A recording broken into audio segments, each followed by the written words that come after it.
I was losing weight due to stress. But I didn't know what to do or who to talk to. That's when she saved me. Encouraged by her gentle voice, I spoke about my problems. Then, waiting for me was an unbelievable comeback story. My name is Jake Weston. I don't know what my parents look like. I spent my infancy in an orphanage, and by the time I could remember, I was in a children's care home. I don't know who or where my father is, and my mother apparently abandoned me and disappeared repeatedly. She never came to visit, so I don't even know what she looks like. But I'm okay with that. Although I was not wealthy living in the facility, I knew that the staff took good care of me. There were many kids at the facility, so I never felt lonely. There was one kid I got particularly close to. Her name was Madison. She was a cute girl, a year younger than me. Madison came to the care home when I was 9 and she was 8. She was thin and not very lively when we first met. At first, Madison refused to eat. I want to go home to Mom and Dad. She kept saying that and crying all the time, so the staff seemed to be losing their grip on her. The other kids around the same age, Sally and Tim, would comfort her, saying, "You'll meet your mom someday, and if you're a good girl, they'll come to pick you up." Sure enough, some kids do get picked up by their parents and leave the facility. But not everyone. I gently approached Madison when she was down. "Do you want to see your mom and dad? I want to see them." Seeing her teary-eyed, I felt like I had to protect her. I told Madison that it's not lonely even without a mother. Because I had Madison and Madison had me. From then on, we supported each other like real siblings and grew older together. But we could only stay at the facility until 18 years old. After high school, I got a job at a small food manufacturing company and started living on my own. When Madison turned 18, she borrowed student loans to attend nursing school and started living in a dorm. Her parents didn't come to pick her up even when she turned 18. The company I was able to get a job at after high school didn't pay much. But I was grateful that they hired me, a high school graduate. In fact, I only had interviews at 2 companies when I was job hunting in high school. That was only possible thanks to the school going out of their way to vouch for me. I'm not picky. I would do anything if I could get hired because I have to live on my own. That's what I thought. So, I endured even if I was yelled at for no reason, had my chair kicked hard, and had to work overtime without pay. The president of the company I joined was a beautiful woman in her 40s named Arya, but she was only nice on the outside and was harsh to the employees. By the way, the chairman was Arya's father, and he seemed to have the same personality. In particular, he seemed to use me as a stress relief and made fun of me. "You should be grateful just for being hired as a high school graduate. I can fire you anytime, you know, but then, I guess you won't be able to pay your rent. Huh, it must be hard being poor and parentless, haha." Although it was frustrating, I couldn't say anything back.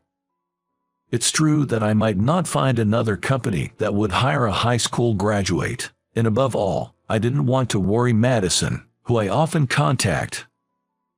I told Madison it was a good company. I didn't want to say things like, "I quit," or "I can't find another job." I've always been like a big brother to Madison. I didn't want my little sister to see me in such a pitiful state. But now I wonder why I didn't quit my job sooner. I did once reach my breaking point when I developed stress-induced gastroenteritis and talked to my boss about leaving the company. But immediately, CEO Oria came to see me. "So, you want to quit, huh?" she asked. I told her, albeit nervously, that I wanted to quit and get my health back on track. But CEO Oria just laughed off my concerns. "Don't be a baby," If you quit here, are you just going to run away whenever something goes wrong at your next job? I don't intend to. I was weak and the words were not coming out of my mouth properly as I was being stuffed by the beautiful CEO. I'm not letting you off the hook. The real world isn't so forgiving. No company will hire you if you quit your first job right after getting hired out of high school. I was a high school graduate, and this company was my first job. I didn't have many friends. I didn't realize that the environment I was in was toxic and abnormal. The daily verbal abuse from my boss was physically and mentally exhausting, and I was constantly sleep deprived. I wasn't getting any information about other companies, so I assumed that other companies must be like this. One might say I was naive, but looking back, it almost feels like I was brainwashed. Amidst such daily life, one day, I was summoned by CEO Oria. Inside, I was wondering what she was going to say to me, hoping she wouldn't throw something at me. In her office, CEO Oria was waiting with a smirk on her face. "You're single, no girlfriend, right? Well, who'd want to be with a useless bum like you anyway, so I'll marry you." I was so taken aback, I froze for a few seconds. I don't quite understand. This was the story from CEO Oria. Apparently, CEO Aryan is currently having an affair with another company's CEO. It's been going on for years, not just a fling. The other person is married and had kids, and I was disgusted with the CEO Arya, who knew that much and had a relationship with him. Recently, both Arya's father and her lover's parents started to suspect the affair. In order to hide it, the CEO Arya had come up with the idea of marrying me. I don't have any desire to have kids or raise a family. I just want to spend all my money on myself. I still want to be with my lover since we share common interests. Only then did I realize the ludicrous situation I had been dragged into. But why do you want to marry me? Would anyone really consider marrying someone they'd been harassing, even if it was just a sham? I've already told you, I don't care who it is. You have no money, no parents, you're perfect to keep a secret with. I felt dizzy. It's true, I have no money, no parents, no higher education. But being forced into a sham marriage, I felt like crying at my own pathetic state. And then, forgetting that I was in front of CEO Arya, I blurted out, "I should have a choice too." Hearing this, CEO Arya turned beach red and threw a stack of documents from her desk at me. "Well then, how about getting fired and understand? You might not find another job. You dare disrespect me. I won't let this slide. I'll give you some time, but you better say yes. If you refuse, you're fired, and I'm not talking about 3 months from now. It'll be effective immediately." From that day on, I felt like I was barely alive. Getting fired was a problem, but marrying CEO Arya would be hell. I knew that much. Unable to give an answer, I continued going to work. I couldn't eat, couldn't sleep due to anxiety. I didn't realize that my decision-making ability was getting worse. A few days after CEO Arya proposed to me, Madison came to my house. It was an unexpected visit. We hadn't planned anything. Seeing my face at the door, Madison was taken aback. "Jake, you've got dark circles under your eyes and you've lost weight. You're not eating enough, are you? You look really pale." Madison's words made me realize that I might have lost some weight. I hadn't taken a good look in the mirror or stepped on a scale, so I hadn't noticed. Standing aimlessly at my front door, Madison forcefully nudged me from behind and sat me down on the living room couch. "I came over because I was worried. You didn't reply to my texts or calls. I thought you were busy with work, maybe doing overtime, but here you are at home. You could have responded. Don't make me worry like this." All I could muster in response to Madison's words was a weak yare. In the meantime, Madison was briskly arranging Tupperware on the table. It seemed she had prepared some food. "I made all the dishes you love, Jake. So eat a lot. I figured you might have been too busy to cook, so I also brought some rice. I'll put this in a bowl. Madison's voice was somehow comforting, and the aroma wafting from the warm dishes was incredibly appetizing. I took Madison's suggestion and started eating the rice and dishes. Grilled pork, casserole, fried chicken, potato salad, scrambled eggs, all my favorite foods. It had been a while since I had a leisurely meal or even ate something that someone else had cooked. Delicious, I said, and realized that I was crying. In a panic, I looked at Madison, fearing she had seen me crying, but the tears just wouldn't stop. On the contrary, they began to flow more and more. All the hardship and suffering I had been enduring seemed to explode the moment I looked at Madison. I continued eating while sobbing. Madison simply watched me with a kind smile. If you're hungry, that's a good sign. Eat plenty. I made all this just for you, Jake. And so, under Madison's watchful gaze, I continued to eat and cry. After the meal, Madison made me a cup of cocoa. I usually drink coffee, but perhaps seeing how exhausted I was, she decided to avoid it. I took a sip of the warm cocoa and looked at Madison. When I did, our eyes met. She had been looking at me too. From her gaze, I could tell she was worried about me. I had avoided consulting her about my boss and work to prevent her from worrying, but I realized that I was causing her plenty of worry even now. But I decided to tell her everything. I didn't want to lie or hide anything from her, as she had been so supportive and concerned about me. Every day at work, I was subjected to harassment and yelling. I was loaded with unpaid overtime and had no time to rest. And just recently, I was told to get married as a cover for an affair. Upon hearing this, I could see Madison's brow furrow. She was clearly upset. Why don't you just quit that job? Why are you so attached to that company? Because I only have a high school diploma and I don't have family. They told me I won't find another job. I might even struggle to pay my rent. Immediately, Madison started browsing something on her phone and then showed me the screen. There were various job postings that were open to high school graduates. It's true that there are places that will hire high school graduates as full-time employees, though not as many as college graduates, and even part-time workers can earn enough to get by. It's okay to try to get a full-time job from a part-time job. What Madison was saying was pretty much common sense, but it felt as if I was hearing it for the first time. Besides, Jake, you're not one to waste money. You must have enough saved for rent for a while. Even if you quit your job, you'll be able to survive for a while. Madison told me to take my checkbook, so I did and checked my bank balance. Just as Madison had said, I had enough saved in my account to cover my rent for a considerable period, since I didn't have any extravagant spending habits. I have money.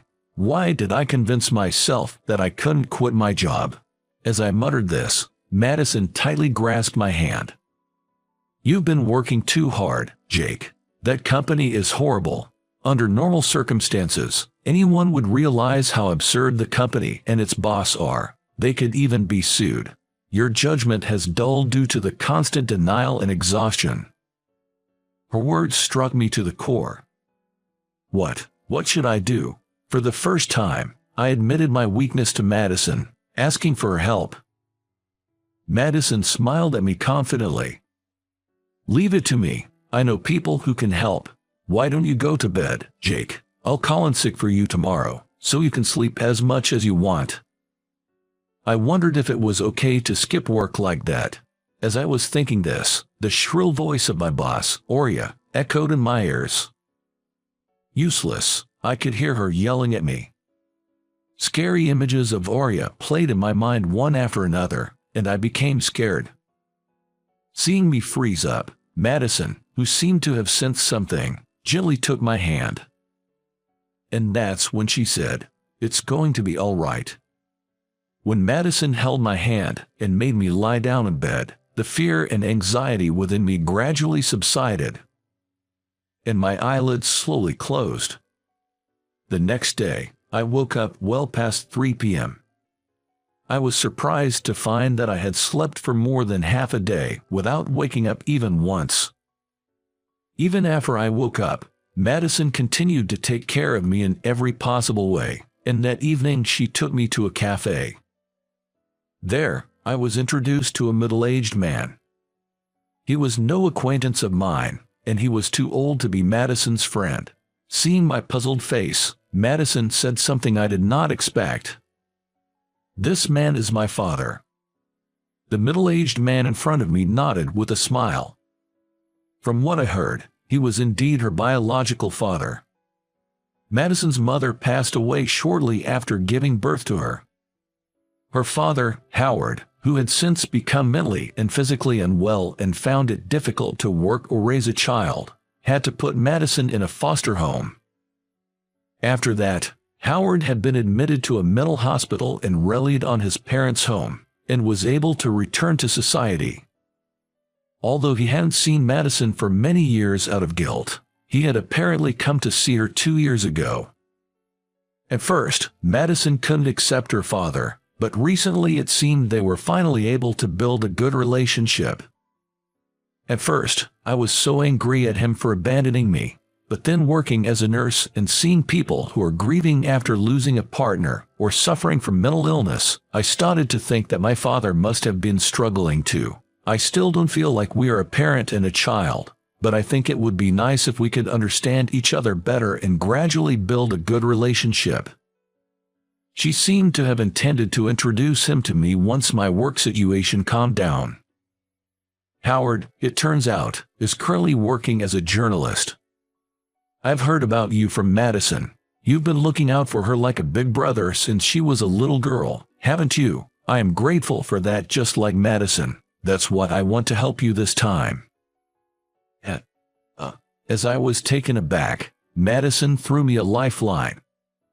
"Jake, he also posts articles online. He knows some lawyers, too. If you go and say you're quitting all by yourself, you might be sweet-talked into staying. I think it's okay to rely on Howard and other people."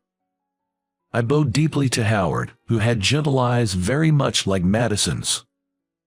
"I want to quit that company and start over my life. Could you help me?" Howard confidently replied, "Leave it to me." Howard's actions from then on were swift. He brought in a lawyer he knew and negotiated with my company on my behalf, allowing me to easily quit my job. When they were informed that the company's treatment of me would be made into an article and published online, the CEO and chairman of the board seemed quite frightened. They must have been aware that they were doing something wrong. Thanks to the testimonies of other employees, the CEO admitted to his verbal abuse towards me. I received an official apology and severance pay plus compensation for emotional distress that was more than double what I had expected. I was so afraid of quitting the company, but when I did, I felt surprisingly lighthearted. When I expressed my gratitude to Howard again later, he taught me something I didn't expect. Actually, Madison didn't ask me to help her childhood friend. She said, "I want you to help the person I love." Like me, Howard was driven to the edge both mentally and physically when he lost his wife. That's why he wanted to be of help to me, it seemed. Hearing this, I devoted myself to job hunting to respond to Madison's wishes. I confessed to Madison and started dating her as soon as I found a new part-time job. "I love you, Madison, and I want to be with you as a partner from now on. I've been wondering when you were going to tell me. I've always loved you, too, ever since we were children, and you were always there for me like a big brother. So we started dating, and now, 1 year later, I'm working and studying to become a child care worker via distance learning. I hope to work in a foster home like the one where we grew up someday. We started living together last month. I plan to propose to Madison again when my dream of becoming a child care worker comes true. I'm still studying to become a child care worker, and Madison still has student loans left from her nursing school days. Life is not easy, and it is often difficult to balance part-time work and studying. But I feel very encouraged to be able to support each other with Madison, and I feel happy to be living with the person I love. From now on, I want to live my life cherishing the people who care for me.